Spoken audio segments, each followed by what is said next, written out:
दूर छी हम रोटी नूनक ले अपन माटि सा दूर छी हम रोटी नूनक ले अपन माटि सा दूर छी हम।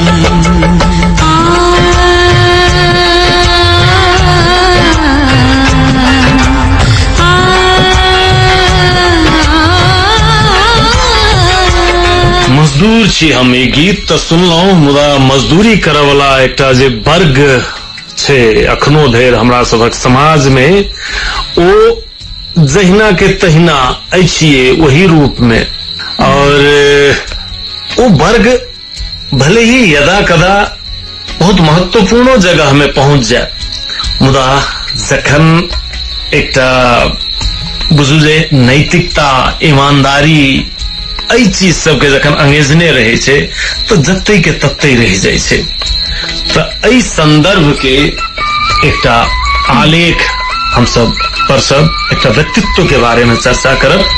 व्यक्तित्व शायद किराय मुसहर जे कि तहिया के भागलपुर सह पूर्णिया निर्वाचन क्षेत्र कहल जाय छले। ओना मधेपुरा, बिहार के मधेपुरा के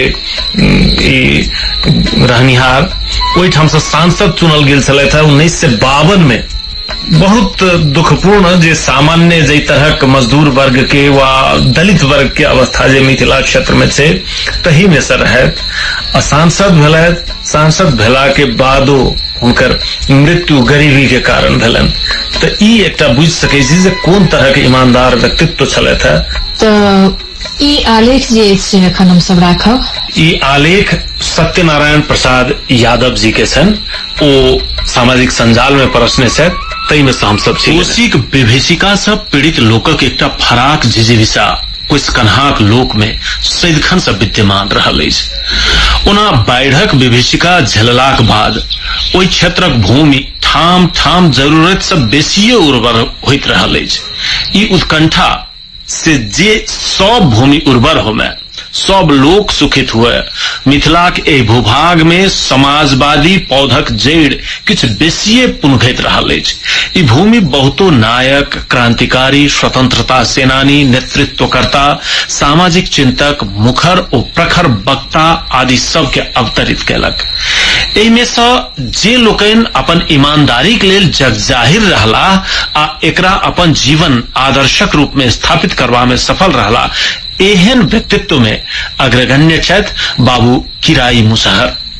किराय मुसहर जी के जन्म बिहारक कोशी क्षेत्र के मुरलीगंज प्रखंडक अंतर्गत मुरहो गामक एकटा दलित परिवार में 17 नवंबर 1920 ईस्वी में भेल रहन।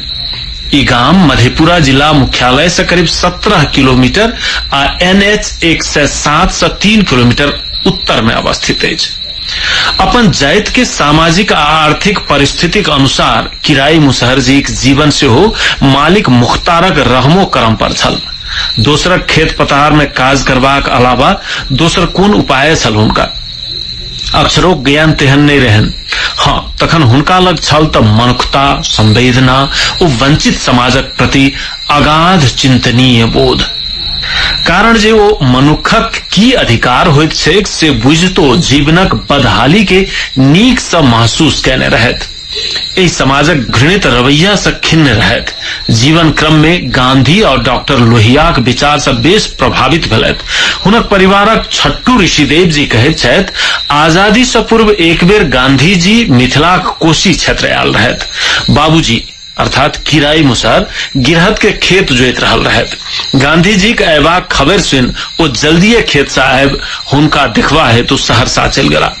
जखन उम्हर से घुमि के अयलथि त गिरहत खूब फजीहत केलक आ बहियार में काज करय से मना क देलक।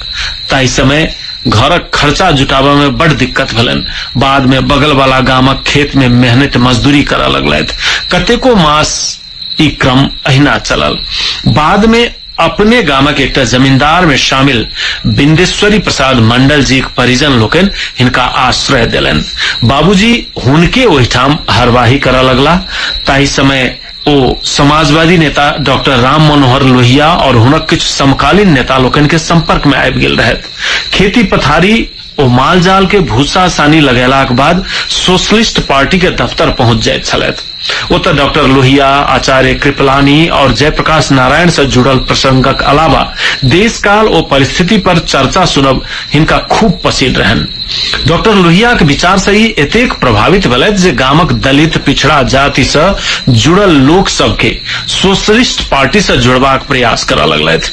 किराई मुसहर निस्वार्थ भाव से अपन हिस्साक कर्तव्य निभेलनि। भारतीय सामाजिक और राजनीतिक स्थिति से डॉक्टर लोहिया खूब नीक जकां परिचित रहथि। सदिखन समाजक चिंता में लीन रहै छलथि और एकर समाधान ओ विकल्प तकबाक लेल सगरे बौआल फिरैत रहथि। समाजवादी विचारधारा तकरे परिणाम छल। ओ सदिखन बिहार के समाजवादक लेल उर्वर भूमि मानैत छलाह। यह कारण छल जे एहिठाम सोशलिस्ट पार्टी से जुड़ल सब वर्गक कार्यकर्ता लोकनिक संख्या नीक भेल। देश में पहिल आम चुनावक घोषणाक बाद तत्कालीन भागलपुर सह पूर्णिया लोकसभा सुरक्षित क्षेत्र से योग्य उम्मीदवारक खोज शुरू भेल। कांग्रेसक खिलाफ किनका मैदान में उतारल जाय ताहि पर माथापच्ची होमा लागल। सोशलिस्ट पार्टी के कतेको दिग्गज नेता लोकनि अपन पसीनक हिसाबे डॉक्टर लोहिया के नाम सुझौलनि, मुदा हुनका ओहि में से कोनो नाम उचित नहीं बुझेलनि आ किछ समय बाद ओ अपन कुर्ताक जेबी से एकटा पर्चा निकालि सभक सोझा राखि देलनि। किराई मुसहरक नाम देख सब नेता लोकनि चौंक गेलथि। अपन असहमति व्यक्त करैत ओ लोकनि कहलनि, डॉक्टर साहब कि चुनाव लड़य से पहिने ही अहाँ पार्टी के हराबा चाहैत छी। हुनका लोकनिक ई प्रतिक्रिया स्वाभाविके छल, मुदा डॉक्टर लोहिया तुरंते उत्तर देलनि, चुनाव मात्र जीतबाके टा इच्छा से नहीं लड़बाक चाही। बिहार सनक जातिवादी सामंती पृष्ठभूमि से जुड़ल प्रदेश में वंचित समुदायक लोक सबके सोझा आनब पहिल प्राथमिकता हेबाक चाही। राजनीति में एकटा खास वर्गक प्रभुत्व के बिन समाप्त केने भारतक ई नवजात लोकतंत्र मजबूत नहीं है। डॉक्टर लोहिया के ई बात सुन पार्टी सब नेता लोकन किराई मुसहरक नाम पर मोहर लगा देलन। आश्चर्यक बात ई जे जाहि समय ई योजना बन रहल छल तखन किराई मुसहर खेत में काज कर रहल रहथि। अपन उम्मीदवारीक बात बुझ ओ सहरसा पहुंचला और डॉक्टर लोहिया से कहलन, डॉक्टर साहब हमरा एहन हरवाह के 2 बखत के रोटियो नीक जकां नहीं भेटे छै, एहि दुआरे हम चुनाव लड़ के अपन परिवार के विपत्ति में नहीं डाल सकै छी। तै पर डॉक्टर लोहिया बजलैथ, फैसला भ गेल अछि और एकरा बदलल नहीं जा सकै छै। जुग जुगक गुलामीक बाद देश में पहिल आम चुनाव भ रहल छै। समाजवादक नाम पर हम अहाँक बलि लेबा आयल छी, सएह बुझू। जो चुनाव अहाँ जीतैत छी तो वंचित लोकक राजनीति में भागीदारी के ई संदेश एहि बहाने बिहार समेत सौंसे देश में जायत। आ जो अहाँ हारियो गेलौं तखनो एकटा सामाजिक प्रतिक्रिया होयत, चारू दिस एकर चर्चा हैत। एकर 2टा झलक हमरा साफ देखा रहल अछि। पहिल, सामंती मानसिकताक लोक सोशलिस्ट पार्टी से कटिया जायत। दोसर, मुमकिन अछि जे एहि चुनावक बाद सोशलिस्ट पार्टी आम जनक पार्टी बन जायत। लोहिया जी ई गप सुन किराई मुसहर जी लग चुनाव नहीं लड़वा कोनो बहाना और तर्क नहीं बचल। चुनावक समय में महान समाजवादी भूपेंद्र नारायण मंडल जी क्षेत्र में अभूतपूर्व योगदान दिलन। क्षेत्र भ्रमण के लेल टायर गाड़ी छल और चुनाव प्रचार के लेल टीन से बनल भोंपू बाजा प्रयोग कयल गेल। पार्टी कार्यकर्ता लोकनिक सहयोग व अवामक विश्वास इनका भेटलन। देश में पहिल आम चुनाव संपन्न भेल और भागलपुर सह पूर्णिया सुरक्षित संसदीय क्षेत्र के किराई मुसहरक रूप में एकटा एहन सांसद भेटल जकर ने त कोनो राजनीतिक पृष्ठभूमि छल आ ने संपत्तिक टाल। ओहि समय में एहि परिस्थिति के नीक से चिंतन कयल जा सकैया। निस्संदेह किराई मुसहर सनक वंचित समुदायक व्यक्ति के राजनीति में आगू अनबाक ई एकटा महत्वपूर्ण कदम छल। यह कारण छल जे डॉक्टर लोहिया जीवन पर्यंत वंचित समुदाय के अग्रिम पंक्ति वा फेर बाकी लोकक समक्ष ठाढ़ करबाक उद्यम में जुटल रहलथि, जकर कतेको चर्चित व महत्वपूर्ण उदाहरण अछि। 1952 ईस्वी में बरगद छाप से चुनाव जितलाक बाद जखन सांसद लोकनि के लोकसभा कार्यवाहीक लेल दिल्ली जयबाक रहनि तऽ सांसद किराई मुसहर लग ओतऽ पहुंचबा लेल अर्थ नहीं रहनि। पहिल बेर ओ अपन गाम मुरहो से एतेक दूर जा रहल छलथि। पार्टीक कार्यकर्ता लोकनि चंदा क क हिनका रेलक भाड़ा ओ दिल्ली में ठहरबाक इंतजाम कयलनि। सामानक नाम पर हिनका लग मात्र टीनक एकटा पेटी रहनि जाहि में चिप्पी लागल जोड़ भरि धोती कुर्ता, गमछा ओ एकटा खद्दरक चद्दर छल। बट खर्चाक लेल हिनक पत्नी अजनासी देवी सत्तू नमक और मिर्चाई बहने देने रहन। सहरसा स्टेशन पर गाड़ी चढ़ेबाक लेल सोशलिस्ट पार्टी किछु नेता लोकनि आयल रहथि। पैघ जाय तक लोक सब हिनका ऊपर तंज कसऽ लागल। देखक मुसहरवा आब नेता बनि गेलै, जाहि कारणे ई स्टेशन पर असहज भ गेल रहथि। किछु देर बाद गाड़ी आयल, संग आयल नेता लोकनि सपटिया के हिनका चढ़ा देलन। मुदा आशंका ओ जातिगत हीनता के कारणे ट्रेन में वो अपन सीट पर बैसके हिम्मत नहीं जुटा पौला। करीब 1200 किलोमीटरक सफर ओ रेलक फर्श पर बैस तय कैलन। एठाम ध्यान देबाक बात ई अछि जे दिल्ली धरिक ई कष्टप्रद यात्रा ओ कोनो शौक सेहनते वा देखावा कारणे नहीं केने रहत। एकर पाछू तत्कालीन सामाजिक व्यवस्था रहल छल जे मिथिला समेत संपूर्ण देश में प्रचलित छल। पैघ जातिक सोझा दलित के खाट ओ कुर्सी पर बैसब जुर्म सन छल। यह कारण छल जे किराय मुसहर सांसद चुनेलाक बादो रेलगाड़ी में अपन सीट पर बैसबाक साहस नहीं क पौला। संयोग देखू, जाहि व्यक्ति के ट्रेनक सीट पर बैसके हिम्मत नहीं भेल रहन, वह व्यक्ति संसद में प्रधानमंत्री नेहरूक सोझा बैसलथि। जे वर्गक व्यक्ति कहियो गाम में पैघ जातिक समक्ष अपन कल्ला नहीं अलगा सकैत छल, वह कोशी अंचलक आवाज बनल। एठाम डॉक्टर लोहियाक लोकतंत्रक प्रति अपन उद्देश्य किराय जीक मादे फलीभूत होइत देखा रहल अछि। कष्टमय यात्रा क क किराय मुसहर जखन लोकसभाक कार्यवाही में हिस्सा लेबऽ लेल संसद भवन पहुंचला तो ओतऽ सदनक भव्यता ओ अन्य सांसद लोकन के परिधान देख ओ बड़ असहज भेल रहथि। हिनकी असहजता स्वाभाविके छल, कारण लोकसभा में अधिकांश एहन सांसद रहथि जनिक ताल्लुक कोनो राजघराना वा जमींदार परिवार से रहन। जतऽ ओ सब धुरझार अंग्रेजी बाजैत छलाह, ओतऽ किराय के मात्र अपन मातृभाषा मैथिलीये टा अबैत रहन। एक दिन तत्कालीन प्रधानमंत्री पंडित जवाहरलाल नेहरू जी के नजर सदनक कतबाई में बैसल किराय मुसहर जी पर पड़लनि। ओ विनम्रता से पूछै छथि, किराय जी अहाँ बिहारक जाय क्षेत्र से अबै छी, ओतऽ कोनो समस्या अछि? हिंदी बाजा में असमर्थ किराय मुसहर धखाइत मैथिली में नेहरू जी से कहलनि, पंडित जी हमर गाम आ इलाका के दलित लोकन वह खद्धा से पानि पीबैत छथि जाहि में कुकुर आ सुग्गर सेहो पानि पीबैत छै। एकर अलावा ओ कोसी नदी में आबे वाला सालाना बाढ़ और ओहि से पसरय वाला हैजा मलेरिया सनक महामारी के जिक्र सदनक समक्ष कयलनि। तकरा बाद सरकार द्वारा मलेरिया उन्मूलन सेहो चलाओल गेल। मानल जाइत अछि जे प्रसिद्ध कोसी परियोजनाक निर्माणक प्रेरणा किराय मुसहर जीक ओहि व्यथाक प्रतिफल थिक। 1962 में समाजवादी पार्टी द्वारा भाषा नीति के अंतर्गत अंग्रेजी हटाओ आंदोलन चलाओल गेल छल। जिला स्तर पर ई एकटा पैघ आंदोलनक रूप रहल।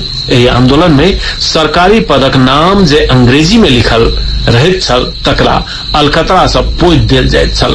कार्रवाई में किराय मुसहर, भूपेंद्र मंडल, विनायक यादव, परमेश्वर कुंवर, शशिकांत झा, अंबिका प्रसाद सिंह, राधाकांत यादव, वैद्यनाथ मेहरा, शिवनंदन राय, सहदेव गुप्ता, ब्रह्मदेव साहब समेत 115 गोटे गिरफ्तार भेलथि। संसद में सदिखन मैथिली में बाजा वाला संभवतः ई पहिल सांसद रहथि। कहियो संसद में मैथिली बाजा में लजेला नहीं, जखन कि एहि बातक संभावना तो जरूर रहल होइत जे ओ टूटल फूटल हिंदी सीख सकैत छलथि, मुदा ओ से नहीं केलनि। आजुक राजनीतिक परिवेश में ताकब त मिथिला से संबंध राखय वाला नेता लोकन के मात्र शपथ ग्रहण मैथिली में लेबऽ लेल कतेको पैरवी पैगाम करऽ पड़ैत अछि। आ जँ केओ लोकन मैथिली में बाजि देलनि तऽ हम मैथिल हुनक प्रशंसाक नमहर पुल बान्हऽ लगैत छी। सोशल मीडिया ओ अखबार में ई गप पसरल रहैया, मुदा जे सब दिन मैथिलीये में बजला तिनकर की? ईमानदारीक प्रतीक सांसद किराय मुसहर अपन परिवारक लेल किछु नहीं कऽ सकलथि। जा धरि सांसद रहला ताबत धरि सदिखन सड़क से सदन धरि जनताक लेल आवाज उठबैत रहलथि। कहल जाय एक बेर मधेपुरा प्रखंडक हनुमान नगर गाम में सड़क नहीं छल। ओहिठामक किछु ग्रामीण लोकन आबि हिनका से अपन कष्ट कहलनि। सांसद जी अपना दिस से ओ जन सहयोगक मादे सड़क बनवा देलनि। ओहि समय में सांसद निधि कोषक व्यवस्था नहीं छल। अपन वेतन भत्ताक किछु हिस्सा क्षेत्र के बीमार ओ गरीब जनता बीच बांटि दैत छलथि। लाल बहादुर शास्त्री जी सेहो हिनका खूब मानैत रहन। दरभंगा महाराज हिनका देश के पहिल व्यक्ति समक्ष मिथिलाक अंतिम व्यक्तिक आवाज उठाबय वाला नेता कहैत छलाह। अर्थाभावक कारण 18 अगस्त 1965 का ई जन्मजात समाजवादी एहि धरती के छोड़ एकांतवास पर चल गेला। 23 नवंबर 1965 का लोकसभा में डॉक्टर राम मनोहर लोहिया हिनकर मृत्यु पर आयोजित शोक सभा में अत्यंत मार्मिक भाषण में कही छथि, अध्यक्ष महोदय, एकटा हम उम्र और जानदार मित्रक मृत्यु कतेक स्मरण अबैत अछि और कतेक तकलीफ होइत अछि। हम एहि सदन के मात्र एतबे कह चाहैत छी जे जखन किराई मुसहर चुनल गेल रहथि तखन पहिल बेर दिल्ली आबऽ काल ओ रेलक डिब्बा में अपन सीट पर नहि फर्श पर बैसल छलथि। ओ एहन जमात से आयल रहथि, मुदा बाद में हुनका में स्वाभिमान बढ़ैत गेल, जानदारी बढ़ैत गेल और हम बुझैत छी जे एहन जानदार समाजवादी जिनका हम जन्मजात समाजवादी कहैत छलियनि बड़ कम देखऽ में आयल। तें हम अहाँ से ई अर्ज करी जे जतऽ भारत में और बड्ड कमी अछि, मुदा प्रसन्नताक गप ई जे दबल कुचलल लोक अछि जेना हरिजन, आदिवासी, पिछड़ा आ महिला, हुनका में पिछला 18 बरिख में जे धीरे धीरे किछु निर्भीकता और स्वाभिमान जागल अछि। अंत में हम खाली एकटा अफसोस जाहिर क दैत छी जे एहि कब्ल अज वक्तक मौत किछु अभावक कारणे भेल, जिनका हम सब अपन सीमित शक्तिक कारण बचा नहीं सकलौं आ एकटा अपन बहुत जानदार मित्र चलि गेला। मुरहो गाम के सामाजिक न्यायक धरती कहल जाइत अछि। पिछड़ाक मसीहा स्वर्गीय बीपी मंडल जी पैतृक गाम से हो यह अछि। एहिठामक दलित समुदायक एकटा लाल कोशी क्षेत्रक पहिल सांसद भेल रहथि, मुदा आब एना लगैत अछि जेना तथाकथित समाजवादी ठिकेदार और सामाजिक न्यायक रहबर सभक मध्य ई विस्मृत भेल जा रहल छथि। एहिठाम समाजवादी नेता सब बीपी मंडल जी स्मृति में सब साल अबैत छथि, मुदा किछुए डेग पर स्थित किराई मुसहर जी घर हिनका लोकनि सँ एखनो धरि अछूते अछि। बहुतो पैघ समाजवादी नेता लोकनि एहिठाम एला, मुदा कियो कोशी अंचलक पहिलुक सांसद ओ डॉक्टर लोहियाक आत्मीय रहल किराई मुसहरक दूरा पर नहीं गेलथि। आश्चर्यक गप ई जे एखन धरि हिनका घर लग जयबाक लेल कोनो नीक रास्ता नहीं अछि। एहन बात नहीं जे गाम में नीक सड़क नहीं अछि, मुदा मुसहरक ई टोल आइयो बुनियादी सुविधाक लेल टकटकी लगौने आस में अछि। जतऽ आस पड़ोसक दिवंगत सब नेता लोकनिक नाम पर किछु न किछु ओतऽ किराई मुसहर के गाम में हुनक समाधि स्थल धरि नहीं बनि सकल। पूरा मधेपुरा जिला में ने तऽ कतौ हिनक प्रतिमा छनि आ ने कोशी अंचल में हिनक नाम पर कोनो सरकारी प्रतिष्ठान। एहि महान आत्मा के एहन विकट स्थिति एहि समाज के तथाकथित समाजवादी लोक के धिक्कार रहल अछि, ओ सोचबाक लेल विवश क रहल अछि। पहिल दलित सांसद किराई मुसहर जाहि समाज से अबैत छथि ओ समाज एखनो ओतबे उपेक्षित अछि जतेक सदी भरि पहिने छल। हाँ, एम्हर बिहारक मुख्यमंत्री नीतीश कुमार जी जरूर महादलित उत्थान योजना आरंभ कैलनि अछि, मुदा ओहो कागते धरि सिमटैत नजर आबि रहल अछि। विकासक होकाराक मध्य ई समाज आइयो कियाक एहि बदहाली में जीवऽ लेल मजबूर अछि, ताहि संबंध में हमरा लोकनि के गंभीर विचार करऽ पड़त। एहि वर्गक लोक एखनो सब तरह अभाव में जीव रहल अछि। कही तो रोटी, कपड़ा, मकान, शिक्षा, स्वास्थ्य आदि सब मूलभूत सुविधाक आस में अपन आंख बिछौने अछि, टकटकी लगौने अछि। जाबत धरि ई वर्ग शिक्षा से नहीं जुड़त ताबत अपन अधिकार नहीं बुझि पाओत। ई स्थिति फेर से ओहि दिस संकेत क रहल अछि जेना पूर्व में लोरिक, दीनाभद्री, सलहेश आदि लोकनि अपन समाजक मध्य उपेक्षित रहला। स्वानुभूति सदिखन सहानुभूति से बेसी मर्म बुझैत अछि, ओ तसल्ली दैत अछि। तें एहि वर्गक जे अभाव अछि, जे पीड़ा अछि, तकरा कियो स्वानुभूतिये राखऽ वाला व्यक्ति दूर क सकै छथि।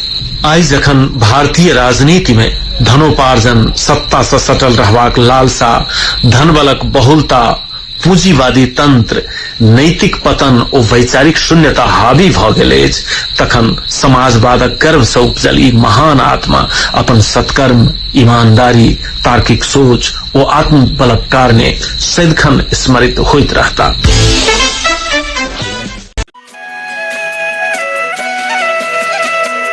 जी तो सत्यनारायण प्रसाद यादव हिनकर लिखल ई आलेख हम वाचन केलौं।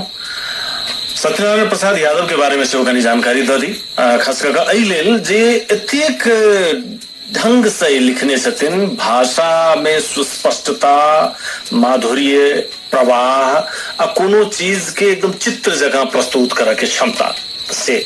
तो 1995 फरवरी 3 का इनकर जन्म छल भेल और ई शोधार्थी छथि, अखन पीएचडी कर रहल छथि। एमए मैथिली नालंदा ओपन यूनिवर्सिटी से केने छथि और ललित नारायण मिथिला विश्वविद्यालय से पीएचडी कर रहल छथि। ई धौर राजग्राम भाया लोहट प्रखंड पंडौल जिला मधुबनी बिहारक रहनिहार छथि। सत्यनारायण जी से हम सब एहि तरहक अनुसंधान मूलक अन्यान्य सामग्री सभक अपेक्षा करै छी।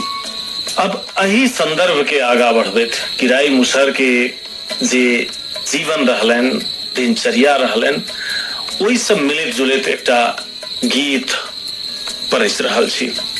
हमरा अपन गरीबिये वरदान लगैया। जी, हमरा अपन गरीबिये वरदान लगैया। ये गीत छन् धीरेन्द्र जी के, संगीत सेहो इनके छन्। आ गेने छी हम हूँ, इनका संग देने छियन धीरेन्द्र जी और हम गेने छी। जे तरह हम सब किराई मुसहर के जीवनी एठाम प्रस्तुत केलहुँ, ओहिसँ मेल जोल खाइत ये गीत सुनी।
हमरा मेहनत के रोटी पकवान लगे है।